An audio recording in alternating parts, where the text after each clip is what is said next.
बिस्मिल्लाहिर्रहमानिर्रहीम। सुब्हानल्लज़ी अस्रा बिअब्दिही लैलम मिनल मस्जिदिल हराम इलल मस्जिदिल अक़सल्लज़ी बारकना हौलहु लिनुरियहु मिन आयातिना इन्नहु हुवस्समीउल बसीर। सदक़ल्लाहु मौलानल अज़ीम व सदक़ बल्लगनाहु रसूलुहुन नबियुस सादिकुल अमीन व नहनु अला ज़ालिका लमिनश शाहिदीन वश्शाकिरीन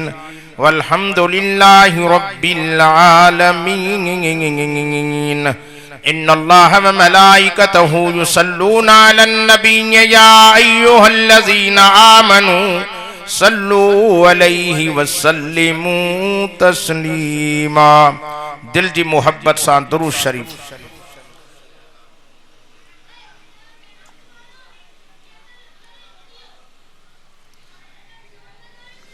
अल्लाहुम्मा सल्ली अला मुहम्मद व अला आलि मुहम्मद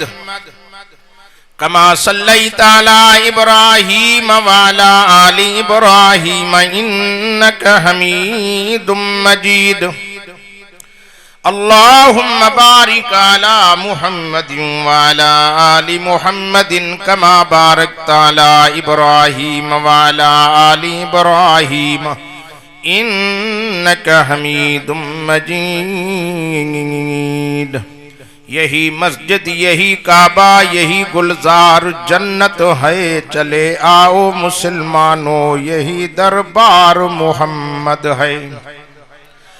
खबर दे दो मरीजाने गुनाह को, फैज़े पैगंबर की बिला कीमत दवा मिलती है, आए जिसका जी चाहे। अरे माली न दे गाली, बिगाड़ा हमने तेरा क्या, ये चमन तो है सैर करने का, न घर मेरा न घर तेरा, न दुनिया से न दौलत से न घर आबाद करने से तसल्ली दिल को होती है, खुदा को याद करने से। अगर जन्नत में जाने का इरादा हो तमामी का, गले में डाल लो तौक मोहम्मद की गुलामी का। अज 31 जनवरी 2025 कंबर जे शहर हिन बुखारी मस्जिद में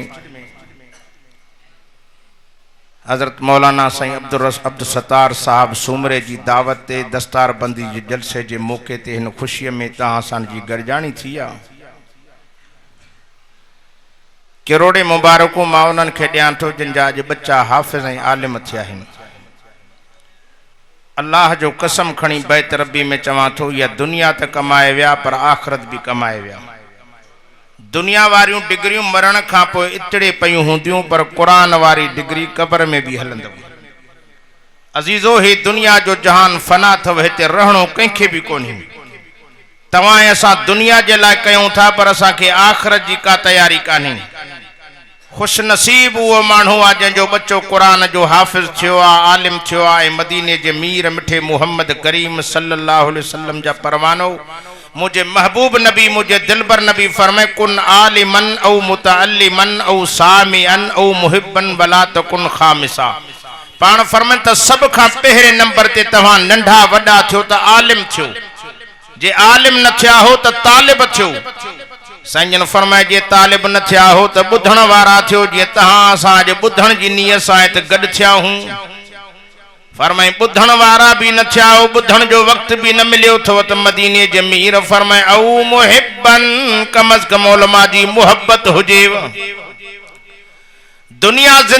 जी जिंदगी आरजी जिंदगी अथव, मन उलमा सां मुहब्बत करण जे करे रुठल रब राज़ी थी जन्नत जो फैसलो करे छॾियो।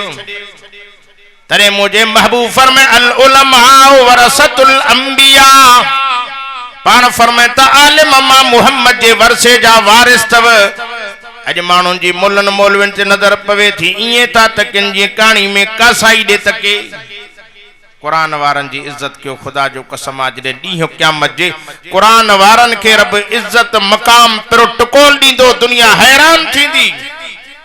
लख लख मुबारक उन बचड़न के जेके कुरान मजीद याद करे हिन मदरसे मो फारिग थिया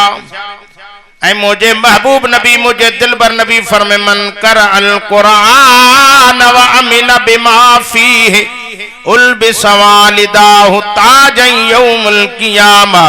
मुझो सोहणो तो फरमाए ज़ौज मुझो पाक नबी इमामुल अंबिया नबियन जो नबी सोहणन जो सरदार तो फरमाए मन कर अल कुरान व अमिल बिमा फीह उल बिसवालिदाहु ताज यौमुल क़ियामा ज़ौहु अहसनु मिन ज़ौइ शम्स साईं तो फरमाए क़यामत जो ॾियारो थींदो कुरान मजीद जे पढ़ंदड़ जे अबे अम्मा जे मथों अल्लाह सोना ताज सजराईंदो मथन ते दुनिया हैरान थींदी है को दुनिया जा मिनिस्टर त नाहिन वजीर त नाहिन एमएनए एमपी त नाहिन मलाइक धिक्का दींदन परे थियो ए दुनिया जा वजीर एमएनए एमपी नाहिन भला के वलियत नाहिन नबियत नाहिन मलाइक चवंदन परे थियो भला से कुरान जा हाफिज़न चेनन हे कुरान जा हाफिज़ भी नाहिन सही भला केर हिन चे कुरान जे हाफिज़ जो अबो अम्मा है जिन पंजन बच्चन के कुरान पढ़ायो उन जी रोशनी केडी हुंदी नबी तो फरमाए सिज चंद्र भी जंहिंखे ॾिसी शकी शकी पिया थींदा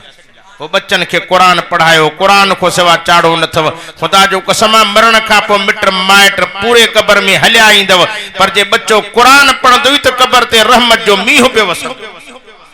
तॾहिं मुझे नबी फरमाए मन कर अल कुरान व अमिल बिमा फीह उल बिसवालिदाहु ताज यौमुल क़ियामा ओ मुजादा जे चवे त क़यामत जे मुझे मथे ते सोना ताज रब सजाए पो बचड़न के मासूमन के भली मां नथो झलिया स्कूल ने कॉलेजन न पढ़ायो पर कुरान भी पढ़ायो शायरा दुआ असा वरी कुरान को दीन को परे दुनिया जे कमन में मसरूफ करे छडो से दुनिया खत्म थी वींदव ए दीन वारी तालीम तवा के दुनिया में भी कम ईंदव कब्र में भी कम ईंदव क़यामत में भी कम ईंदव इन कुरान मजीद सा मोहब्बत क्यों खुदा जो कसम ए दुनिया जी जिंदगी 4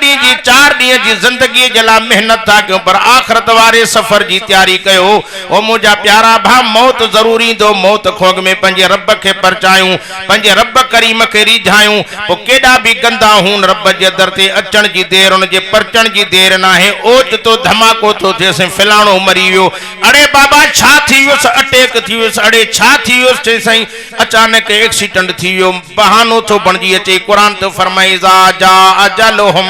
ला यस्ताखिरून सातम वला यस्तक़दिमून रब से फरमाए तो अजल जो टाइम आए मिनट तो परे पर सेकंड भी मोकल न मिलंदी वेठो होंदो तो बीहण जी मोकल न बीठो होंदो वेहण जी मोकल न ओ अदा वेठो होंदो सुमण जो टाइम न मिलंदो कुछ मौत जी तैयारी कर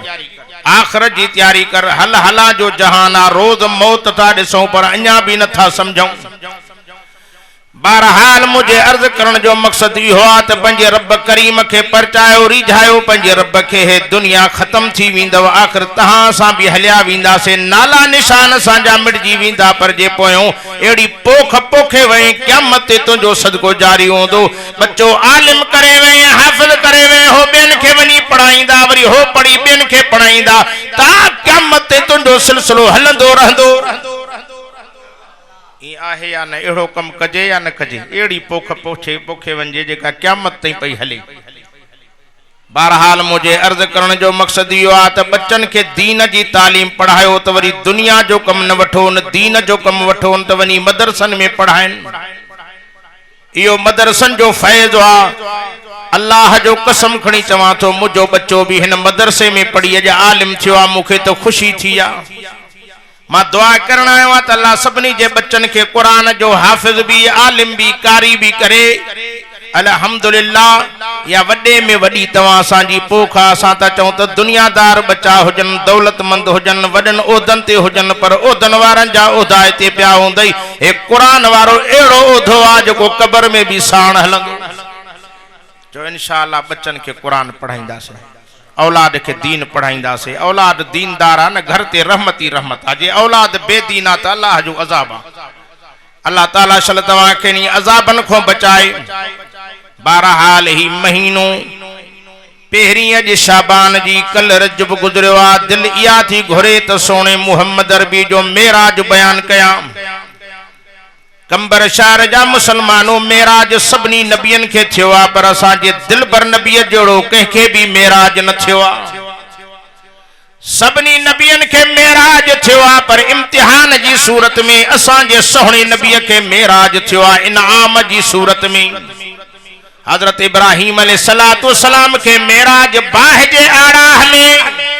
हजरत यूनुस नबी के मच्छी के पेट में मेराज, मुसलमानों कलमे वारो हजरत इस्माइल के शुरी जेठो मेराज, यूसुफ नबी के खूह में मेराज कराई। होडे हजरत मूसा कलीम तूर सिना ते इलाज तो करे स मिंथू तो करे स रब्बे अरनी मौला मुखे पंजो दीदार कराए तुझे इश्क में हाउ तो फाटे। रब तो चवे स लंतरानी कलीम दिसी न सगंदे जैसे दिसी वी तुम चे दिसंदे मरी वी दे चे मरा त मरा पर दीदार कया। हजरत मूसा रब सा कलाम कंदो हो पर रब के दिसी न सगियो हो। पर रब के चवे तो मौला तुझे आवाज में केडो लुत्फा दीदार में छा न मजो हो। रब से चुस अच भला तूर ते ज़ियारत कराए जी ही जो तूर ते मथे पे चढ़े हुकुम तो अचे मूसा काडे चई सई तुझी ज़ियारत ला चा थो चे फखला नालई कलीम जुत्ती तलाहे पो मथे चढ़मा रब जो दिसण भोग मस्करी त कोने पर होडे हबीब किबरिया थो वनी।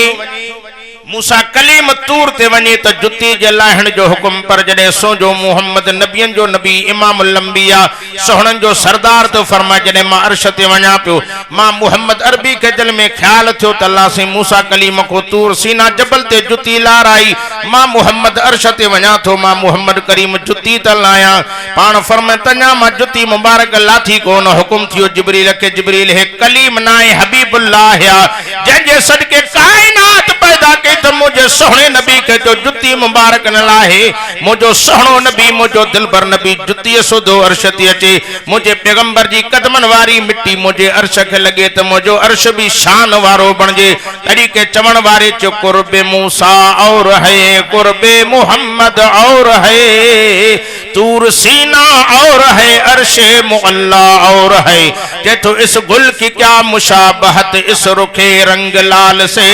इसकी बहार और है उसकी बहार और है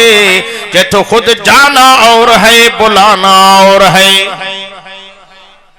मूसा कलीम इलाज तो करे मिंथू तो करे पर पंजे महबूब मुहम्मद के बिना घुर जे अर्शन ते घुराए नबी के घुराए तो मथे मलाइक इस्तिकबाल में जन्नत जो हुरू इस्तिकबाल में पर 1.25 लाख नबी बैतुल मुकद्दस में मिठे मुहम्मद करीम जे इस्तिकबाल में ए सोहणो मुहम्मद मीर थई 1.25 लाख नबियन जो ताज नबी थई इमामुल अंबिया नबियन जे सरदार नबी के जेड़े साल रब मेराज करायो उन साल में मुझे मिठे मुहम्मद अरबी के दुख भी डाढ़ा मिलिया सदमा भी डाढ़ा मिलिया। एक तो हुजूर संजी प्यारी घरवारी अम्मा खतीजतुल कुबरा जेका नबी संजे दुखन सुखन जी साथियाणी ही उहा भी दुनिया मो हली वई तो हुजूर संगे डाढ़ो सदमो थी बीठो पाक मुहम्मद अरबी के डाढ़ो दुख थी बीठो केड़ी खतीजतुल कुबरा जेका नबी संगे प्यारी ही किताबन में अचे तो एकड़े बेरे हुजूर अकरम सल्लल्लाहु अलैहि वसल्लम काडो सफर तो मोटिया घर में आराम में हा हुजूर अकरम सल्लल्लाहु अलैहि वसल्लम निंड में एतरे तेकड़ी औरत नबी संजे घर में आई अम्मा आयशा सिद्दीका के चवे थी आयशा के शा गाला ते काडे वियो तुजो मुहम्मद काडे वियो तुजो मुहम्मद अरबी अम्मा ती फरमाए मुजो सोनो हबीब सफर को मोटियो संजन आराम में नमाज ते उठंदा एतरे ते मुझे दिलबर नबी मुझे सोहणे नबी जे कन ते आवाज पोतो तू असा हुजो तो को मथो रड़ियो पियो करे मजाला जो क्यों खोले मत मुझी निंड न फिटे ए हबीब किबरिया थी रहमत दो आलम थी जे नबी जे सदके रब जहान जोड़ो थी तड़ी फरमे वमा रुसलनाक इल्ला रहमतल लिल आलमीन रहमत वारो नबी थी आयो मुझे सोहणे नबी दिलबर नबी पंजे कुल्हन मुबारकन तो चादर ला थी केड़ी चादर जे चादर जो जिक्र रब कुरान में कंदे फरमाया अय्युहल मुज़म्मिलु कुमिल लैल इल्ला कलीलन निस्फहु अविल कुस्मिलहु कलीला औज़िद अलैहि वरत्तिलिल कुरान तरतीला। साईं चादर विछाए उन औरत के पंहिंजी चादर ते विहारियो फरमाया मां चादर ते वेह औरत नबी साईं जी चादर ते वेठी अम्मा आयशा फरमाती मां हैरान थी वियम ए केर औरत आ जंहिंखे नबी एडी सोहणो नबी एडी इज्जत सां नवाज़े थो चादर ते विहारण का पो मुझे साईं फरमाया आयशा मां चिमजी मुंहिंजा सोना फरमाए दे त खबर में का घर में का सुठी भाॼी कोने त सुठी भाॼी तैयार कर इन मेहमान जी खातिरी कर इन मेहमान जी इकराम कर इन मेहमान जी इज्जत कर मुसलमानो किलमे वारो मेहमान जॾहिं के वटि ईंदो आहे त पंहिंजो नसीब खणी ईंदो आहे ईअं आहे अलाए न मेहमान पंहिंजो नसीब पाण सां गॾु खणी ईंदो आहे मेहमान जे सदके मीज़बान भी भलो खाईंदो आहे सुठी मानी तैयार करण खां पोइ नबी से उनखे मानी खाराई मानी खाराइण खां पोइ जॾहिं उहा औरत नबी से को मोकिलाए पई छा न मंज़र हूंदो मुंहिंजे महबूब नबी मुंहिंजे दिलबर नबी मुंहिंजे सोहणे नबी 1.25 लख नबियनि जे ताज नबी फरमायो आयशा फरमाए जी साईं फरमाए दे खबर घर में कपड़ा बपड़ा थी त कपड़ा तोहफे में देस जे कपड़ा कोन थी मां मोहम्मद करीम जी चादर दई छडेस हे सोहणो मोहम्मद अरबी नबियन जो नबी 1.25 लख नबियन जो ताज सोहणे हुसैन जो नानो आ चौन सुभान अल्लाह कपड़ा भी दिनौस कपड़न देण खां पो मुझे साईं को जडे मोकलाए पे संजन फरमाए आयशा मां मोहम्मद जे खीसे में जे पैसा भी कोनन जे पैसा थी त पैसा भी दे तवा जे कंबर में एड़ो को सखी आहे अब गालायो मानी भी खाराए वरी मानी खाराण का पो कपड़ा भी दे वरी कपड़न देण का पो पैसा भी दे कोनी पैसा भी दिनौस जडी वा औरत नबी से को मोकलाए पे त मुजो सोहणो ज़ारो ज़ार रोइन पिया अखिन मां गोड़ा पिया वहन जिया जो वने पे त नबी से नजर हटाए न पिया यकी दिसन पिया जडे नजरन को गायब थी वई मां आयशा फरमाती मां सोचम त सोहणे नबी का पुछा थी या औरत केरा चौ न सुभान एतरे ते मुझे साईं फरमाए आयशा नमाज जो टाइम थी वियो मां मोहम्मद नमाज ते वञा थो अम्मा साईं फरमाती साईं नमाज ते हलिया विया मां चो साईं मोटन त पुछांस त या औरत केर हुई एतरे ते मुझा सोना जो वया ते 3 पारी पढ़ियो वरी मगरिब पढ़ियो वरी सोमाणी पढ़ी पो घर आया असा वींदा हूं तो वरी जल्दी जल्दी घर ईंदा हूं ए नबियन जो नबी आ मुझे महबूब के सुकून आराम मस्जिद में मिलंदो तो त सोने फरमाए अल मोमिन फिल मस्जिद कसम के फिल्मा फरमाए मोमिन के मस्जिद में ये आराम ही दुआ जे मच्छी के पानी में सुकून अचे मां तवा कंबर वारन का पूछा तो क्या मच्छी के बाहर पानी मो कढो त तड़पी तड़पी मरी वींदी मोमिन भी बाहर तड़पंदो आ आजान मिले त मस्जिद वञा रब जे घर में सुकून अचे छो त सुकून रब जे घर में आ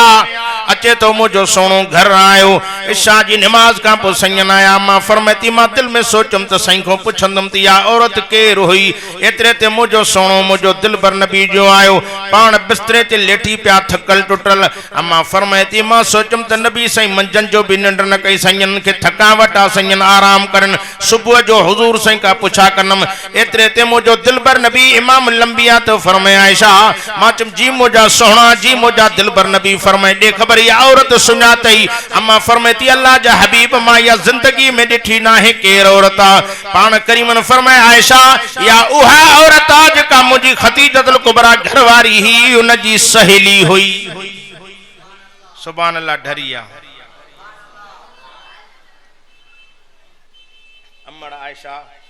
हुजूर साईं के चयो या रसूल अल्लाह उहा त तवा के 40 सालन जी उम्र में मिली ही असा त जवानी में मिलियो आहियूं अन्या खतीजा तवा के विसरे नथी पान फरमाता आयशा तवा सुखन के जमाने में मिलियो और दुखन के दौर में मां सा गड हुई का फरमा मोहम्मद करीम के पत्थर हणदा हा मुखे मरम पट्टी कंदी ही मुझो खून सफा कंदी ही मां मोहम्मद के दिलदारियों भी दींदी ही इनी जे करे खतीजतुल कुबरा मां मोहम्मद के विसरे ही नथी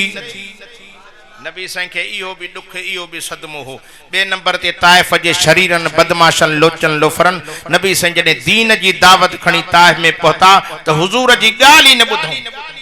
पत्थरन जा मीह वसाए नबी से के जख्मी करे छड्यो मोजो सोहणो हबीब मोजो दिलबर नबी रहमत दो आलम सल्लल्लाहु अलैहि वसल्लम 1.25 लख नबियन जो ताज नबी दुखन में वेठो आ जिब्रील अमीन नबी संजी खिदमत में अची पहुतो अर्ज करे तो सोहणा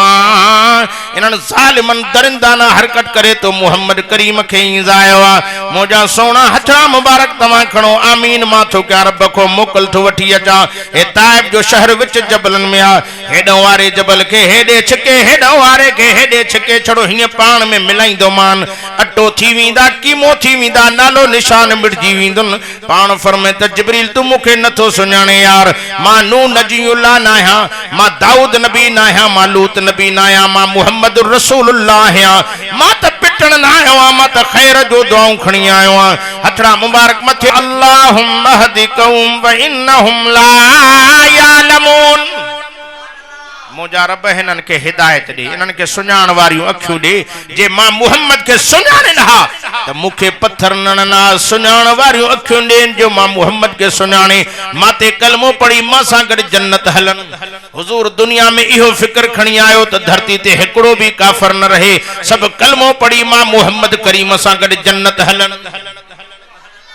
नबियन जे नबी के इहो दुख भी पहुतो सदमो भी पहुतो पो जडे सच्चो दोस्त सच्चे दोस्त जा दुख ॾिसंदो आ पो सही न सघंदो आ पंहिंजे दोस्त के वठी वेंदो घुमाईंदो हितों वठी वेंदेसि लाड़काणो कंबर शहर घुमायांसि मन दुख हल्को थिएसि पंहिंजे महबूब मुहम्मद करीम जला रब से फरमाए जिब्रील जी साईं फरमाए जल्दी कर ज़मीन जे तख्ते ते लही वञ अॼु मुंहिंजे सोहणे मुहम्मद अरबी के वठी ज़मीननि जा सैर कराए जन्नत जहन्नम जा सैर कराए बैतुल मुक़द्दस में 1.25 लाख नबियन सा मिलाए मुझे साईं के मथे वठी आजे मुझो सोहणो मासा मिले मुझे मुहम्मद जा दुख हल्का थी वञा पान करीम बीबी उम्म हानी जे घर में आराम में हा जिब्रील अमीन अची नबी संजे भर में बीठो अर्ज करे तो अल्लाह तुझो नबी आराम में आ कियो थारिया नालो वठी चवांसि या मुहम्मद जागंदो फरमाई नालो न वठ जाई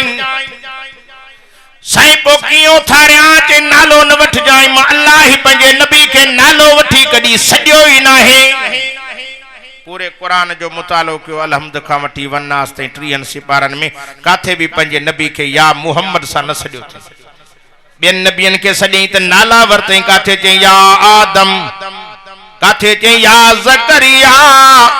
काथे चे या नूह काथे चे या ईसा या मूसा पर जने सोहणे जो नालो तो अचे त लकबन सा तू सडेस काथे फरमाई या अय्युहल मुदस्सिर काथे के कैफियत में ॾिठई चई छॾेस यासीन साईं पो कीअं जागायांस नालो भी न वठांस भरसा भी करे खंग खुड़को क्या मन जागे चे खंग जाए भी न जिते नबी मौजूद आ गलायण जी मोकल ना है खंगण जी मोकल ना है साईं पो कीअं जागायांस पेरन मुबारकन के जोर ॾियांस जागंदो फरमे खबरदार जिब्रील नबी भी शान वारो आ त अंदाज भी इज्जत वारो हुजे साईं पो कीअं जागायां जे जिब्रील मुझे साईं जी पेरन जी भरसा गोडा भनी अदब सा वेही जे शागिर्द पंजे उस्ताद जग वेहंदो आ जे मुरीद पंजे मुर्शिद जग वेहंदो आ ए मुझे साईं जी पेरन जी भरसा अतैया जी सूरत में वेही मुझे साईं जे पेरन जे तिरन ते पंजा नूरानी चप रखी मुझे महबूब मुहम्मद अरबी जे पेरन के चुमियो देता त दुनिया जे जाहिलन के पतो पवे त नूरन जो सरदार जिब्रील भी मिठे मुहम्मद अरबी जे कदमन में आ नबी संजे पेरन के चुमे तो चुमदे नबी संगे जाग थी वे संजन फरमाए जिब्रील छाथो करें जिब्रील जो सही सोना सुमो खुदा जो कसम जिंदगी में मुखे एडो सुकून ना आयो आज को तो मुहम्मद जे कदमन जे चुमण में मुखे सुकून आयो आराम कयो पान फरमाए त जिब्रील मां किया आराम कया तू वेठो हुजे कदमन में मां किया सुमा किया आयो आ बुधाए त सही इते कई आशिक लफ्ज चयन जणो जिब्रील हिया पियो चवे चुम चुम के तलियां साईनू जगाया चुम चुम के तलियां साईनू जगाया जिब्रील रब दा पैगाम लाया सुभान अल्लाह ढरिया पानी भी कोने घुराए चले चुम चुम के तलियां साईनू जगाया जिब्रील रब दा पैगाम लाया हिन पैरा तल्ले अफलाक सारे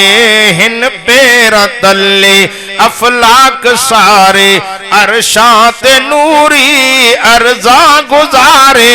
चुम चुम के तलियां साइनू जगाया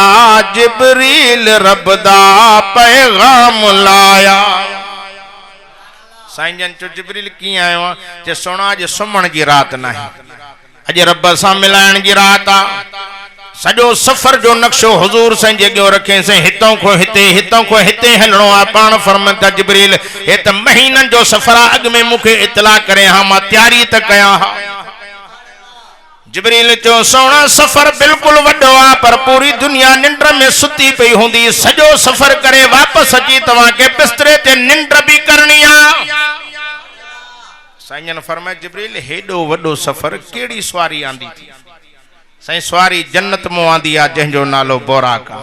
ऐं बोराक खां वधीक स्पीड वारियूं ताकत वारियूं सवारियूं ॿियूं बि हुयूं मेराज वारी रात सब सवारियूं खुशियूं पियूं करन अज मिठो मोहम्मद माथे सवार थींदो का चवे पी माथे सवार थींदो का चवे पी मोते सवार थींदो ऐं बोराक कमजोर भी हो नंढड़ो भी हो अखिन मां गोड़ा हारे रब के चवे तो मौला मां कमजोर हां मां डुबरो हां मुखे कमजोर करे भी तू पैदा कयो आ अज मां कमजोर ते कुर्ब कर जो मिठो मोहम्मद अरबी मुजी पुठी ते सवार थे जे पाक मोहम्मद अरबी जी कदम जी बरकत जे करे अल्लाह पाक मुखे जन्नत जी सवारिन जी सरदारी दई छडींदो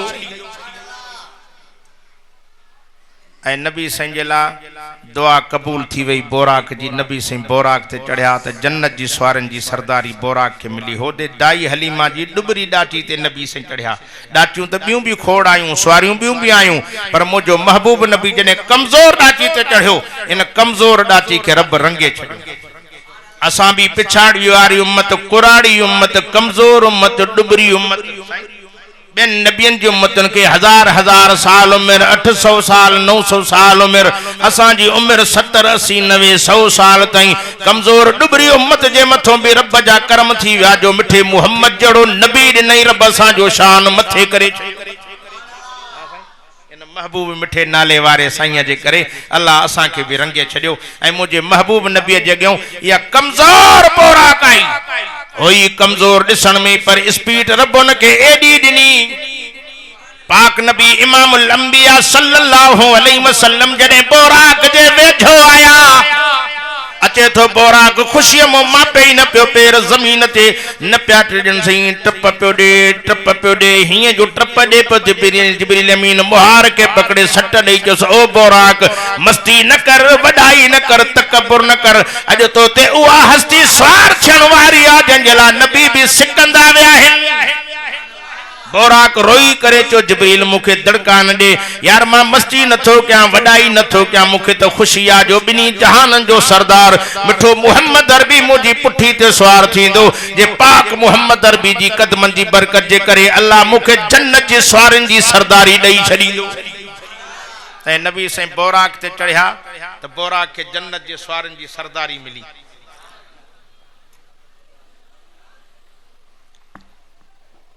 दाई हलीमा जो डुबरी डाटी ते संजन सवार थिया दाई हलीमा जे डाटी दुनिया जी सबनी सवारन जी सरदार बणजी चओ न सुभान अल्लाह मिठो मोहम्मद मीर असां के मिलियो चओ पाक मोहम्मद करीम जे करे 1.25 लाख नबियन जी उम्मतन जी सरदारी रब असां के दई छडी सोहणो नबी तो फरमा जी मां बोराक ते चढ़ी वेठ मन्या वेठु मी मस साईं तहां भी जहाज ते चढ़िया हो दुनिया चौंदी आ जहाज में लोडो न हुंदो होयो हां साईं कदी हिए पे वने कदी हिए पे वने त साह पे छडाई दी वने अले छा थी पर नबी साईं जने बोराक ते चढ़िया उन जी एडी स्पीड बिजली वारी रफ्तार बटन होजे तहां जिन बुखारी मस्जिद में बल्फ लगल होजे इस्लामाबाद कोहमरी में बार जे त घणन कलाकन खा पो बरंदो ये न साईं सेकंड में संजन चढ़ी वेसाई ते इए बोराक पियो हले न लोडो ही आयो जिब्रील जो सोहणा ते लहो पान करीम लथा जिब्रील जो सोहणा ते बरकातू पढ़ो संजन फरमाए जिब्रील बुधाए त जाय केड़ी आ जिब्रील जो मोजा सोहणा इन जाय जो नालो यसरबा यसर माना दुखन वारो तकलीफन वारो बीमारन वारो शहर पर मोजा सोना कुछ ॾींहंनि खां पोइ अल्लाह से तो मोहम्मद अरबी के इज्जतुन सां नवाज़ींदो पो तो मोहम्मद करीम जी इज्जत पंहिंजन को बर्दाश्त न थींदी आहे या न पंहिंजा ई पंहिंजन ते सड़ंदा आहिनि साईं पंहिंजा ई पंहिंजन ते पिया बरंदा कीअं हिन जो पेर कढूं कीअं खे ज़लील कयूं कीअं खे ख्वार कयूं अल्लाह सोना पतो मोहम्मद के तकलीफ दींदा इज़ाव दींदा पतो मोहम्मद करीम के मक्को छड़नो पवंदो तो मोहम्मद करीम के मक्को छड़े हिन शहर में आबाद थियणो पवंदो तो मोहम्मद करीम जी कदमन जी बरकत जे करे अल्लाह पाक ने शहर के नाले के यसर मां मदीनो बनाए छड़ी ए सोहणो मोहम्मद अरबी लख नबियन जो ताज नबिया पाक नबी ता फरमान वरी बोराल ते चढ़ी वेठम खबरी कान पे जिब्रील जो सोना इते लहो मुजो सोनो तो फरमायो ते लई बरकत नफिल पढ़म पूछा कि जिब्रील केड़ी जाया जिब्रील जो मुजा सोना हिन जाय जो नालो बैतुल्लाह मा जिते ईसा नबी जायो हो वरी चढ़ी वेठम खबर ही न पे जिब्रील जो सोना लहो मा चम जिब्रील केड़ी जाया मुखे जैसे तूर सीना है इते हजरत मूसा रब सा कलाम कंदो पर रब जो दीदार करे न सकियो सोना उहो दीदार जो तो मोहम्मद करीम के थींदो पाक नबी इमामुल अंबिया तो फरमाए वडो सफर थियो ए मेराज जे मौजू ते हलजे त सजी रात खुटी वींदी पर मेराज न खुटंदो चौन सुभान अल्लाह संजय फरमाए त सफर के दौरान एक रस्ते ता गुजरत में कड़ा मानू डिठा जिन के मलाइक पत्थरन सा कुटन पा दिमाग कुरचल पा थी उनन में जाला बाहर पा निकरी पवन वरी ठीक पा थी उनन वरी मलाइक उनन के कुटन पा पान फरमाए त मां पुछम जिब्रील को हे केर हिन केड़े किस्म जा मानू उनन के एड़ी सजा छो थी दिनी वनी जिब्रील जो सोहना है बेनमाजी मानू नमाज न पढ़ंदा हा रातन जो निंद्र चैन सुकून कंदा हा अल्लाह निंद्र कराइंदो उन पर बेकदर रब जो सजदो न कयो से क़यामत ते मलाइक कुटींदा रहंदन क़यामत कायम थींदी उंदे बर जहन्नम में लेटंदा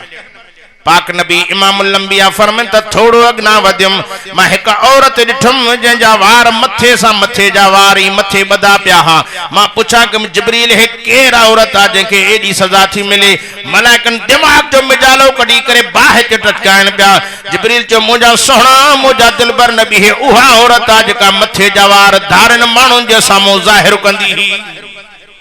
अज औरतन में बीमारी आ घरों निकरंदियों बुरका होंदा बाहर वेंदियों बुरका ही लथल बाजार में बुरका न होंदा मां एकड़ो वाक्य कुछ साल अग में पढ़ियम गिलगत जे अंदर तबलीग जमात जा दोस्त विया सौदे वठण जी नियत सां एकड़ो बाजार वियो हे रस्तो हुजे कब्रिस्तान में वेझो हो 12 मिनट ही चक्कर हणे विचा ही रस्तो वेझो हो जे तहां जो शहर के वेझो आ हिय जो निकतो मंझन जो टाइम हो गर्मी जो टाइम हो सामान वठी जी अचे पे तो रस्ते में एकड़ी कब्र मो आवाज आयो मुखे कढो मुखे कढो मुखे कढो मां जिंदा आया खौफनाक आवाज जड़े नौजवान बुधा दिल दहलजी पई डुकंदो ड्रोड़ंदो मस्जिद में आयो बेहोश थियो जमात जे दोस्तन के पानी बाणी विधो हथ पैर महटियो जडे होश में आयो पूछा कि उन सजो वाक्यो बुधायो उन चो चरियो त नाहे मुवलन कडी गालायो आ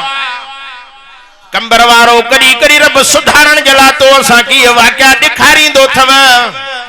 हलो मां तवा के दिखारिया तो ओ तो तबलीग जमात जा मानू भी हल्या पाने जा जमायती भी हल्या जडे उन कब्र ते पहुता त सागो कब्र मो आवाज आयो मुखे कढो मुखे कढो मुखे कढो मां जिंदा आया हैरान थी विया त छा गाला अची भजंदा आया ची कब्र खोटियो के में पाड़े जेके मौलवी खां पुछोन पेशमाम खां पुछा क्यों बाबा ही कब्र मो आवाज अचे तो तवा जो मशवरो छाए उन मौलवी साहब जो बाबा भली वनी कब्र खोटियो अल्लाह सी कदे कदे सुधारण जलाई वाक्या दिखारींदो आ हिय जो कब्र खोलियो कब्र खोटरींदा विया मथों जेके सामी में फटा रखियल हा एकड़ो फटो खयो तंदरो आवाज आयो न औरत जो अदा तकड़ करे मुजो फटो न लायो मां सफा उघाड़ी लिंगन में लटे जी लीर कानी मेहरबानी क्यों मां फिलाने जी न्याणिया फिलानी जगह ते मुझो घर थव वनो तो चादर खणी अचो मुखे चादर दियो मां सजो जिस्म ढके तवा के बाहर कब्र जो अहवाल थी बुधाया चादर खणी आया घरों फटो मथे करे अंदर विधों सजी औरत जिस्म ढकियो अंदरों आवाज नी अदा हाने तवा फटा मथे क्यों जिए जो फटा मथे क्यों न वो औरत निकती पर तूफान वांगुर हली वई घर जे पासे दे रुख के मानू सब रड़ियों कूका पैजी वयूं ओ अदी तू असा सा वायदो क्यों बीह तो सही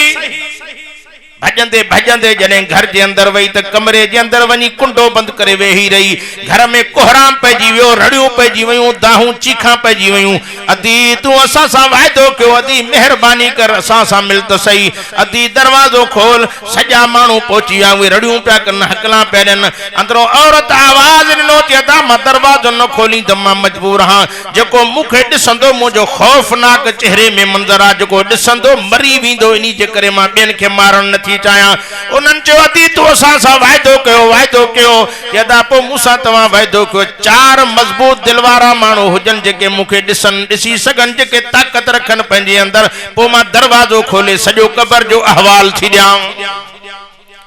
चार मजबूत दिलवारा मानू हा उनन जो अदी असा हलंदा असा अंदर इंदा से दरवाजो खोल चार जना जड़ी अंदर वया उन औरत छा क्यों पहरियों आस्ते आस्ते सजो जिस्म चादर सा वेड़ियल हो मथो जाहिर के मथो जो जाहिर के त मथे ते हिकड़ो भी वार न हो खल भी मथे जी न हुई खाली खोपड़ी पे नजर अचे पुछा क्यों साथी तुंजा वार काडे आ उन औरत जो अदा मां मथे जा वार धारन माण्हुनि जे साम्हूं ज़ाहिर कंदी हुअमि मलाइकनि मुंहिंजो हिकु हिकु वार न परी छिके पटियो अथनि हालांकि मुंहिंजी खल बि पटिजी वई आहे मूंखे वॾी तकलीफ़ आहे उन औरत वरी आस्ते आस्ते पंहिंजो चेहरो ज़ाहिर कयो ॾिठोंसि न हेठों चप न मथों चप चई थी तुंहिंजा चप काॾे विया यदा ॻाल्हि आहे मां लिपस्टिक हणंदी हुअमि सुर्खी हणी धारनि माण्हुनि जे साम्हूं पंहिंजा चप ज़ाहिर करे ॻाल्हाईंदी हुअमि रब खे कावड़ आई हेठियो चप बि मलाइकनि को कटराए छॾी ॿियो चप बि कटराए छॾियो अथई मां तव्हां खां पुछा थो कयां जंहिंजो हिकिड़ो चप न हुजे हेठियों या मथियों ॾिसण सां भउ थींदो या न रात परिया पर ॾींहं जो भी भव थींदो अल्लाह शल रहम करे अजीजो उन औरत पो आस्ते आस्ते पंजा हथ पंजा पैर जाहिर किया ॾिठो उन हथन में नहन पैरन में नह चे अदी तुंजा नह काॾे विया कि अदा मां नहन जो रंग हणदी हम नहन जो रंग हड़ी धारन माण्हुनि जे साम्हूं हथ जाहिर कंदी हम रब के कावड़ आई हिक हिक नाम को मलाइकन छिके कटराए छॾियो अथई हाणे मेहरबानी करे जॾहिं पंहिंजनि ॻोठनि में वञो घरनि में वञो त अमड़नि न्याणियुनि खे वञी वाइद नसीहत कयो त मथे उघाड़ियूं न रहनि चेहरे खे ढके घुमनि चपनि ते सुर्खी हणी धारनि माण्हुनि जे साम्हूं न अचनि मां नथो झलियां त औरतूं सुर्खियूं न हणनि पोंट न हणनि क्रीम न हणनि सदाई हणनि पर घर जे चौदीवारी जे अंदर पंहिंजे मुड़सनि जे अॻियूं धारन माण्हुनि जे साम्हूं चेहरो ज़ाहिर न करनि ओ मुंहिंजा अदा उन औरत चीख कई रड़ कई बेहोश थी किरी पई वरी साॻी दम परवाज़ थी वियसि अल्लाह साईं कॾहिं कॾहिं असांखे सुधारण जे लाइ इहे वाक़िया ॾेखारींदो सो अदा अमड़ न्याणियुनि खे बि चओ त पर्दे में ज़िंदगी गुज़ारनि बेपर्दा औरत नबीअ जी न्याणी सां गॾु जन्नत न वेंदी पर्दे वारी न्याणी हुज़ूर जी न्याणी सां जन्नत पाक नबी त फरमाइनि थोड़ो मां अॻिना वधियुमि अल्लाहु अकबर नबी तो फरमाए हिकड़ा माण्हू मां ॾिठा सोणो तो फरमाए जेके बाह जा कांडा पिया मलाइक खाराइन मां पुछा कि जिब्रील है केर हिन जिब्रील जो मुंहिंजा सोना नबी है उहे माण्हू जेके दुनिया में यतीमन जो माल खाईंदा भा मरी वियो भाटरनि जी मिल्कियत खाई वियो ईअं थिए थो या नथो थिए जुल्म थी वियो आहे अल्लाह यतीम जे माल खां बचाए संजन फरमाए थोड़ो अॻिना वधियुमि हिकिड़ा माण्हू मां ॾिठा जिन जा पेट कोठनि जेॾा वॾा हुआ शीशे वांगुरु ज़ाहिर पिया थियनि अंदर नांग बलाऊं विछूं पिया घुमनि पाण फरमाए त मां जिब्रील खां पुछा कि जिब्रील हे केर हिन जिब्रील जो मुंहिंजा सोना हे व्याज खोर थई कंबर जा मुसलमानों अॼु व्याज जी बीमारी आम थी वई अथव दुआ है त अल्लाह ताला तो असांखे व्याज खां बचाए मुंहिंजो महबूब नबी मुंहिंजो दिलबर नबी मुंहिंजो सोणो नबी 1.25 लाख नबियनि जो ताज नबी तो फरमाए थोड़ो मां अॻिना वधियुमि मुंहिंजो सोणो तो फरमाए हिकिड़ा माण्हू मां ॾिठा जेको वॾनि कंडनि सां वण हो एॾा ख़तरनाक उनखे कंडा हुआ जेको बि माण्हू टपे पियो उनखे गीले पाण ॾे आणे करे उनजे सॼे गोश्त खे कीमो पियो करे छॾे वरी ठीकु पिया थी वञनि वरी सालिम पिया थी वञनि वरी उहो वण पाण जे गीले करे उनखे टुकड़ा टुकड़ा पियो करे पाण फरमाइनि त मां पुछा कि जिब्रील खो जिब्रील हे केर माण्हू हिन जिब्रील जो साईं उहे माण्हू जेके रस्तनि में माण्हुनि जा रस्ता रोकींदा हुआ हे धाड़ियल हिन हे लुटेरा हिन हे फोरू हिन अॼु मुल्क में अमुन आहे नथा ॻाल्हायो बदअमनी फाहशी उरियानी आम थी वई आहे पाक नबी इमामुल अंबिया सल्लल्लाहु अलैहि वसल्लम जन फरमाइन था थोड़ो मां अगना वधुम एकड़ा मानू मां दिठा मुझे महबूब नबी सरवरे कौनैन सल्लल्लाहु अलैहि वसल्लम जन फरमाए वड्डा वाक़या मुखे मेराज वारी रात दिखारे विया हलाल गोश्त छडे हराम पिया खाइन पकल गोश्त तैयार हेडो ढूंढ पिया पटे खाइन संजन फरमाए मां पुछम जिब्रील को हे केर हिन मुखे बुधायो सोना है जानी मर्द है जानी औरत है उहे मर्द जेके पंजन घर वारन हुंदे सुंदे परावन औरतुन सा जिंदगी गुजारींदा हा उहे औरतु जेके मुड़सन हुंदे सुंदे परावन मर्दन सा जिंदगी गुजारींदी हो इनी जे करे इनन के हलाल नसीब ना है पिया ता हराम खान क़यामत कायम थींदी उथे भर वनी जहन्नम जी बाह में लेटंदई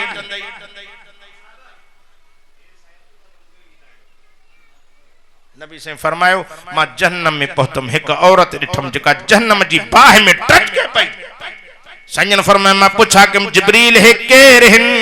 जिब्रील चो मुझा सोना मुझा दिलबर नबी मुझा पाक मोहम्मद अरबी हे उहा औरत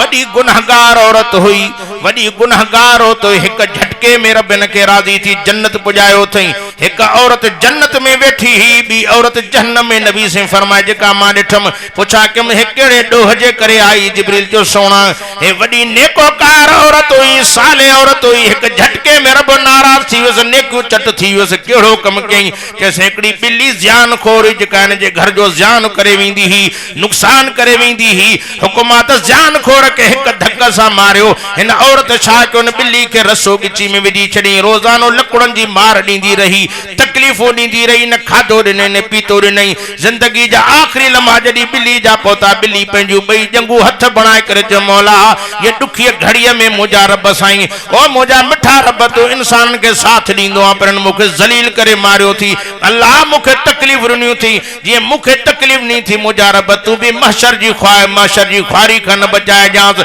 रब जहन्नम दी जांस साईं बिल्ली जी बददुआ जे करे है औरत जहन्नम में पहुती आ होडे वरी जन्नत में औरत जो पहुती त संजन फरमाए हे किया आई आ जिब्रील चो मुजा सोना वडी नेकोकार औरत न हुई वडी गुनाहगार औरत हुई हे नेकोकार हेडे एक झटके में नाराज करे रब के जहन्नम पहुती हे सजा गुनाहगार बदकार औरत झटके में रब राजी थी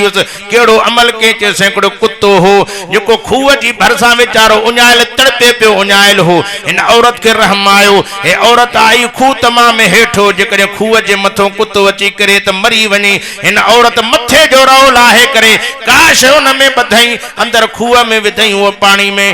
में बुडी वियो बाहर कडी कुत्ते जे वाते रखी न पुणे एड़ा पटरे चक्कर कई कुत्ते के पानी पियारे कुत्ते जी हयाती बची वई कुत्ते पंजू बई जंगू हथ बनाए करे चो मुझा मौला ये दुखी घड़िया में हिन औरत मुझो साथ दिनो आ तू भी महशर जी ख्वारी का बचाए जन्नत दी जाई सल रब राजी रहे अल्लाह नाराज न थे रब नाराज थी हो त हड़हली अल्लाह के राजी क्यों रब के परचायो उन सोहणे नबी जे नक्शे कदम ते जिंदगी गुजारियो उन पाक मोहम्मद मीर सा मोहब्बत कयो सवा लख नबियन जे ताज नबी सा मोहब्बत कयो उन सोहणे नबी जे दग ते जिंदगी गुजारियो का खबर कोने ओच तो मौत इंदव कब्र में हल्या विंदो उजड़ गया वो बाग जिसके लाख महली थे सिकंदर जब दुनिया से चला तो दोनों हाथ खाली थे सिकंदर जुल्करनैन दुनिया में वियो कुछ न खणी वियो असां छा खणी विंदासीं रात दी दुनिया जो फिक्र आखिरत असां के याद ना है पेर कब्र में पिया हैं अञा भी रब न सुनातो रब के राजी क्यों परचायो पंजे परवरदिगार के अल्लाह के राजी क्यों बाज अचो गुनाहन खां तौबा ताइब थियो अचो रब जे कुरान सा मोहब्बत क्यों दीन सा मोहब्बत क्यों दीन वारन सा प्यार क्यों तने शाह अब्दुल लतीफ भेटाई घोट चवे तो हल त उनन सा हल जेके हली जानिन उनन सा न हल मत हली हाल विञाइन के तो वेह तो उनन सा वेह जेके वेही जानिन उनन सा न वेह मत वेही वक्त विञाइन के तो और तो उनन सा और जेके ओरे जानिन उनन सा न और मत ओरींदे ओरे रह जीवन के तो कख सड़े पन सड़े सड़े साओ गाहो जिन रिझायो अल्लाह तो न चेतन खे रब के परचायो रब के रिझायो ओच तो अचानक पो खबरूं हलंदियूं तवा फलाणो ताज़ो तवानो हो कल बुखारी मस्जिद में हो अज जनाजो वनेस तो ओच तो मौत इंदी मौत जी तैयारी करे वठो, कब्र जी तैयारी करे वठो। इंशाअल्लाह हे जलसो काफ़ी देर ताईं हलंदो। बस मां साईं वालिद मोहतरमा झट साईं को बयान मौलाना अब्दुल हई हा इन जे करे मां पंहिंजे वाइज़ खे हिते ख़त्म थो कयां। अल्लाह ताला वरी ज़िंदगी रही त पंहिंजूं मुलाक़ातूं थींदियूं। साईं असांजो वालिद मोहतरमा जेको पंहिंजे पोटे जी ख़ुशीअ में शरीक थियो आहे, काॾे निकिरंदो न आहे। इन जे करे कुछ वक्त बयान कंदो, वरी इशा नमाज थींदी, वरी आलिम ॿिया बि ईंदा। मां जेको चुम अल्लाह से कबूल करे। व आख़िर दावाना अल्हम्दुलिल्लाहि रब्बिल